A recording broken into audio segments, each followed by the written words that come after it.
Hai, dengan Ilen. Hari ini Ilen mau bicara tentang produk tradisional dan produk unit link. Kenapa sih kok harus dibedakan antara tradisional dengan unit link? Ya tentu karena ada perbedaannya. Nah, untuk diketahui bahwa saat ini yang Ilen maksud dengan produk tradisional dan unit link yang dibahas adalah asuransi kesehatan. Asuransi kesehatan tradisional nomor satu faktanya adalah dia sifatnya hangusan, artinya bayar untuk setahun ya udah setahun gitu dan gak ada saldonya. Jadi asuransi tradisional kesehatan itu tidak ada uang yang terbentuk. Jadi Anda bayar premi. Namanya bayar artinya digantikan dengan manfaat. Seperti kalau kita bayar listrik, ya kita dapatnya manfaat penerangan atau untuk menggerakkan benda-benda elektronik di rumah kita. Tapi tidak bisa ada uang yang kembali ketika kita tidak menggunakan listriknya. Demikian juga dengan asuransi kesehatan tradisional. Artinya ketika kita membayar premi untuk asuransi kesehatan tradisional, maka kita hanya akan mendapatkan perlindungan manfaat. Dan itu sifatnya hangusan. Kalau tidak digunakan ya sudah, manfaatnya hilang, rugi. Ya enggak lah. Kenapa? Karena kalau Anda mau untung, Anda harus jatuh sakit. Emang ada yang mau jatuh sakit? Kalau jatuh sakit bikin untung, mau juga sakit? Ya tentu tidak ya Bapak Ibu ya. Jadi yang harus diingat bahwa kita membeli manfaat dengan uang kecil yang kita berikan untuk mendapatkan manfaat perlindungan dari risiko sakit ketika harus dirawat di rumah sakit. Dan biasanya untuk produk tradisional kesehatan itu preminya naik setiap tahun. Kenapa? Karena dia hanya untuk 1 tahun. Tahun depan kalau dirimu berulang tahun artinya bertambah usianya. Ketika usia seseorang bertambah berarti resiko kesehatannya juga bertambah. Loh, kalau begitu yang bayi lebih murah dong daripada anak usia 10 tahun. Oh, tidak juga. Karena resiko kesehatan anak bayi di bawah 2 tahun itu jauh lebih tinggi daripada anak usia 5 tahun misalnya atau 10 tahun bahkan. Jadi semuanya dinilai berdasarkan tinggi atau rendah resiko yang menentukan premi besar atau kecil yang Anda bayarkan. Jadi harus sedari dini sebenarnya ketika kita sehat dan juga kita memiliki uang yang cukup untuk membayar premi asuransi kesehatan kita. Dan untuk diingat bahwa asuransi kesehatan tradisional ini karena sifatnya hangusan setiap tahun bisa saja kita tidak mendapatkan fasilitas untuk diperpanjang secara otomatis. Jadi kalau kesehatan kita berubah, bisa saja untuk tahun depan kondisi kesehatan kita itu menentukan apakah kita bisa memiliki manfaat asuransi yang sama lagi atau tidak. Nah, kemudian yang sekarang adalah produk asuransi kesehatan unit link. Emang benar bahwa asuransi unit link itu preminya kelihatannya dari awal lebih mahal. Tapi untuk unit link itu preminya di lock atau dikunci, preminya sama setiap tahunnya dan itu otomatis diperpanjang perlindungan atau manfaat asuransinya. Jadi di unit link berbeda dengan tradisional tadi. Kalau tradisional tadi preminya naik setiap tahun, tapi kalau di unit link preminya di lock terkunci sama. Tapi harus diingat biasanya premi asuransi kesehatan unit link itu jauh lebih mahal daripada yang tradisional. Kalau saat ini Anda memiliki kondisi ekonomi yang pas-pasan dan lebih bisa membeli yang tradisional, nggak ada salahnya kok beli yang tradisional dulu karena dia relatif lebih murah daripada yang unit link. Terus kelebihan lain lagi atau perbedaan lain lagi dari unit link adalah adanya fitur top up, yaitu penambahan sejumlah premi untuk investasi. Karena asuransi unit link sendiri itu adalah proteksi yang terkait dengan investasi. Jadi ada investasinya yang gunanya biasanya adalah untuk menambah hasil dari uang yang Anda titipkan untuk investasi supaya itu bisa menghasilkan sejumlah dana untuk menutupi kenaikan biaya asuransi yang terjadi di dalam produk asuransi unit link. Dan hasil investasi artinya ya tidak bisa dipastikan apakah dia akan bertumbuh dengan signifikan ataukah malah menurun karena hasil investasi yang tidak baik. Oke, dulu di beberapa perusahaan asuransi di Indonesia itu mengizinkan adanya cuti premi atau holiday premi, ya premium holiday namanya, atau berhenti bayar premi untuk sementara waktu. Tapi sekarang berkembang karena beberapa masalah dari oknum agen asuransi yang salah menjelaskan.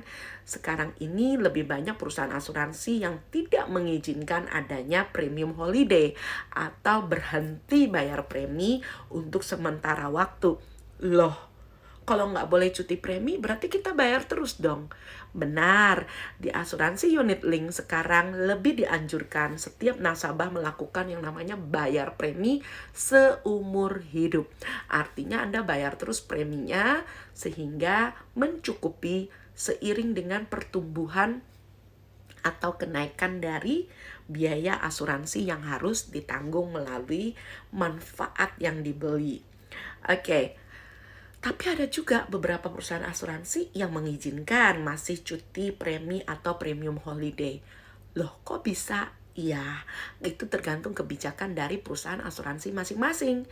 Tetapi yang perlu diingat, cuti preminya itu dibatasi setelah pembayaran premi beberapa tahun. Ada yang udah di atas 5 tahun, ada yang di atas 7 tahun, bahkan ada yang sudah 10 tahun baru diperkenankan untuk cuti premi. Oke, kita lihat lagi apa gunanya top up di dalam produk unit link. Nah, produk di dalam top up di dalam produk unit link itu gunanya adalah untuk melakukan yang namanya investasi sehingga menghasilkan sejumlah hasil investasi yang diharapkan bisa mencukupi untuk membayar biaya asuransi yang dibutuhkan untuk beli manfaat ketika cuti premi dilakukan. Tapi kalau tidak ada cuti premi, berarti premi kan dibayar terus ya. Berarti preminya kan dibayar terus. Nah, kalau premi dibayar terus, apakah perlu juga top up dilakukan? Perlu Bapak Ibu ingat bahwa top up itu dilakukan adalah untuk menutupi kenaikan biaya asuransi yang kemungkinan terjadi bisa menyebabkan premi Anda juga menjadi harus naik ketika nilai tunai atau premi yang Anda bayarkan tidak lagi mencukupi untuk menutupi kenaikan biaya asuransi yang terjadi seiring bertambahnya usia yang menyebabkan kenaikan resiko karena pertambahan usia. Jadi, top up harus tetap dilakukan kalau Anda tidak mau sewaktu-waktu dimintai kenaikan premi karena biaya yang Anda miliki yang harus Anda bayar tidak lagi tertutupi dari nilai tunai yang ada di polis Anda ataupun dari premi asuransi yang tetap Anda bayarkan. Nah, asuransi kesehatan beberapa juga mendapatkan pandangan yang kadang-kadang hanyalah asumsi dari oknum-oknum tertentu. Ya, perlu Anda ingat bahwa ketika kita membeli asuransi kesehatan, itu bukan artinya kita mempercayai bahwa kita suatu hari akan jatuh sakit. Kenapa begitu? Karena saya percaya setiap orang yang memiliki rumah pasti punya kunci rumah. Dan ketika malam hari atau tidak ada orang di rumah, kunci rumahnya pasti dipasang. Apakah kalau dia mengunci pintu rumahnya, berarti dia percaya akan ada maling yang masuk ke rumahnya? Belum tentu juga kan? Tetapi karena dia lebih percaya diri atau lebih secure ketika rumahnya terkunci dengan baik. Jadi sama dengan rumah yang memasang kunci, demikian juga dengan membeli asuransi. Bukan berarti ketika kita beli asuransi terus kita percaya bahwa kita pasti jatuh sakit. Kita juga tidak mengharapkan adanya penyakit yang datang ke dalam kehidupan kita. Tapi fakta mengatakan ketika seseorang memiliki asuransi kesehatan yang memadai, dia bertindak bijak sehingga ketika terjadi seperti perumpamaan rumah tadi, ada pencuri atau maling yang masuk ke rumahnya karena pintunya terkunci, jadi lebih sulit bagi maling tersebut untuk langsung menerobos masuk dan terjadi kerugian dengan hilangnya harta benda yang diambil maling atau pencuri. Demikian juga dengan kehidupan kita. Kalau kita memiliki asuransi kesehatan, bila terjadi penyakit dan kita harus dirawat di rumah sakit, maka dengan adanya polis asuransi kesehatan, kita tidak perlu dipusingkan dengan tagihan yang sangat besar jumlahnya di meja kasir rumah sakit. Kita tidak melakukan kekonyolan dengan berharap sakit supaya untung karena dibayarin asuransi kesehatan, tapi kita berlaku bijak dan cerdas karena berjaga-jaga ketika terjadi resiko kita harus sampai jatuh sakit, maka tidak ada kehilangan ataupun kerugian secara finansial atau keuangan yang terjadi karena tagihan rumah sakit yang besar. Jadi, kalau mau bicara tentang resiko lagi, bisa juga kita ambil perumpamaan seperti ban serap mobil. Apakah kita berharap setiap kali kita menyetir mobil terjadi yang namanya ban bocor ataupun ban pecah? Tentu tidak, bukan? Kita menyediakan ban serap bukan karena kita percaya setiap kali melakukan perjalanan kita akan menghadapi yang namanya ban pecah ataupun ban serap. Tapi kita bertindak cerdas dan bertindak bijak menyediakan ban serap supaya jaga-jaga kalaupun terjadi ban pecah ataupun ban bocor, kita masih bisa tetap meneruskan perjalanan sehingga apa yang kita bakal hilang karena tidak punya ban serap, misalnya pertemuan bisnis yang batal karena kita terlambat datang, ataupun kehilangan tiket penerbangan karena terlambat datang ke bandara sebab bannya pecah di jalan dan tidak ada ban serap. Semua itu bisa kita hindari karena kita bertindak bijak dan bertindak cerdas dengan memiliki ban serap. Demikian juga dengan kehidupan kita, banyak sekali resiko-resiko keuangan yang bisa terjadi kebocoran bila kita tidak punya kebijakan dan kecerdasan untuk memiliki asuransi, baik itu kesehatan maupun asuransi lainnya. Jadi tidak sesempit itu bahwa kita berharap untuk jatuh sakit ataupun kita berharap untuk meninggal karena memiliki asuransi. Tidak seperti itu, kawan. Jadi ayo lebih bijak dan lebih cerdas. Kita hanya berjaga-jaga, jangan sampai risiko terjadi dan kita tidak punya dana cadangan untuk membayar biaya di kasir rumah sakit ataupun untuk kehidupan kita untuk berjalan dengan lebih baik. Nah, sekarang sekalipun kita memiliki kemampuan untuk menjaga makanan kita, menjaga kesehatan kita dengan berolahraga yang cukup, ataupun mengontrol emosi kita, bukankah kita juga tidak berharap untuk jatuh sakit? Tapi tetap saja bisa terjadi yang namanya penyakit datang. Contoh seperti beberapa nasabah saya atau klien saya. Ada tuh yang umurnya masih di awal 30-an, badannya proporsional, dia jaga makan dan dia juga memiliki kebiasaan berolahraga yang baik. Dia laki-laki yang sehat, memiliki keluarga yang bahagia. Tapi suatu hari dia dihadapkan di meja dokter yang mengatakan bahwa dia harus cuci darah karena ginjalnya bermasalah. Tiba-tiba saja perutnya mengeras dan membengkak dan dia tiba-tiba merasakan kelemahan yang sangat. Anda tahu, biaya cuci darah itu luar biasa. Bukan cuma itu yang harus dia hadapi, adalah kondisi harus terpuruk karena kesehatan yang menurun pastinya, karena ginjalnya bermasalah.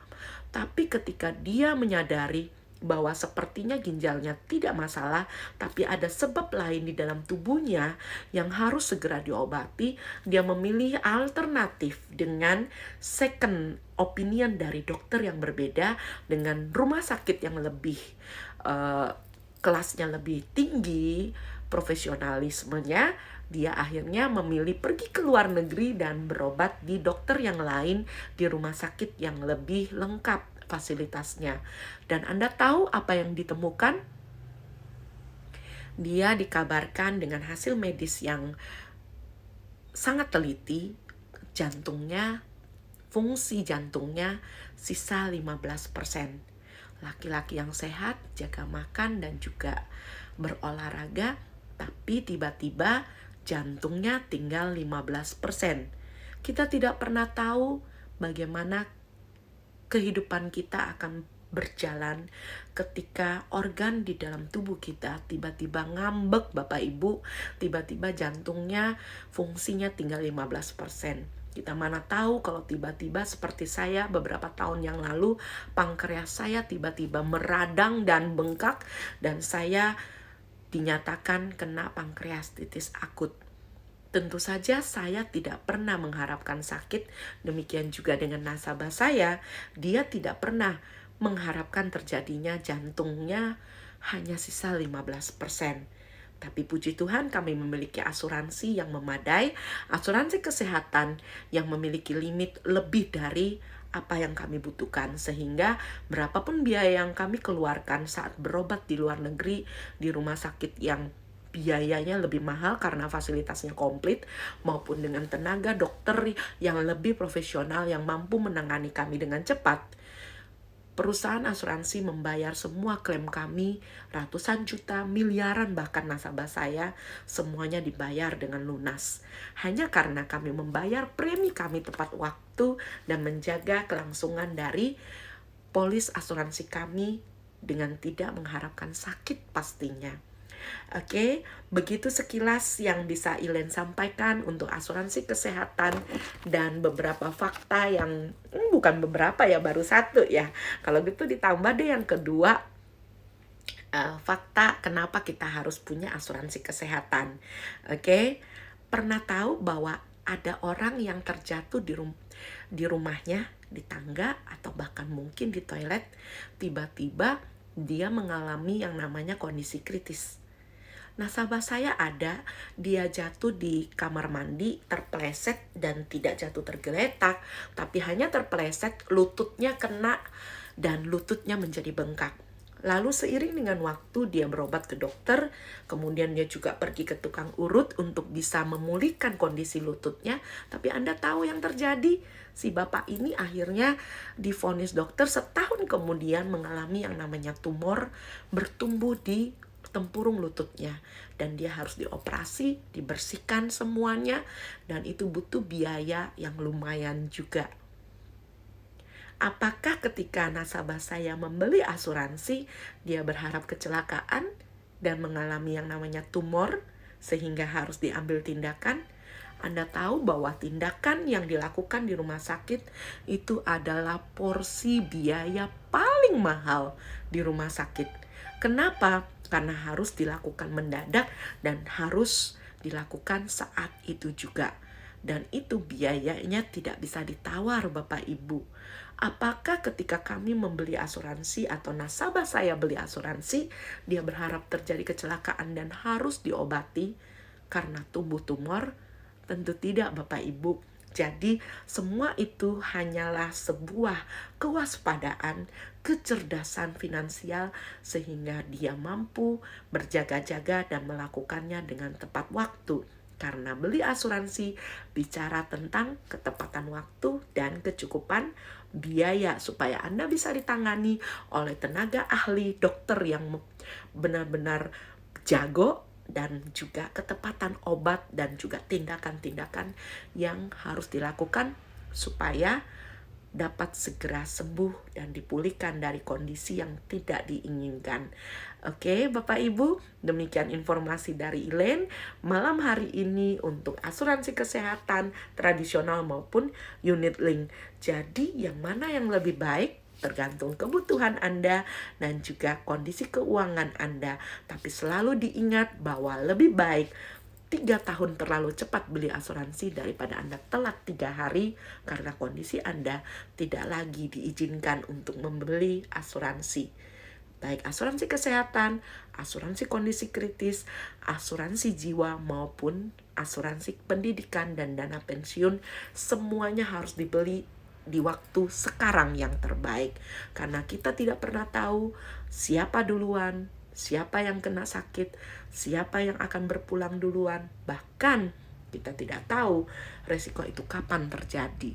Karena itu ayo bijak, ayo cerdas, manfaatkan di saat kondisi Anda masih memungkinkan, di saat asuransi membuka tangan untuk Anda, artinya Anda masih layak diasuransikan. Jangan tunggu, sebab besok bisa saja terlambat. Terima kasih Anda sudah menonton. Ayo like dan subscribe supaya Ilen lebih semangat lagi untuk berbagi tentang tips asuransi berdasarkan pengalaman 17 tahun. Berdasarkan pengalaman 17 tahun, saking semangatnya ya, dalam industri asuransi. Tetap sehat, tetap semangat, jalani dengan cerdas, dan berasuransilah sedari dini. Bye-bye, God bless you all. Terima kasih sudah menonton. Like, komen, apa tema-tema yang Anda ingin Ilen sampaikan di waktu-waktu mendatang. Lalu subscribe dan nyalakan loncengnya supaya selalu mendapatkan update terbaru dari video-video Ilen di waktu-waktu mendatang. God bless you all.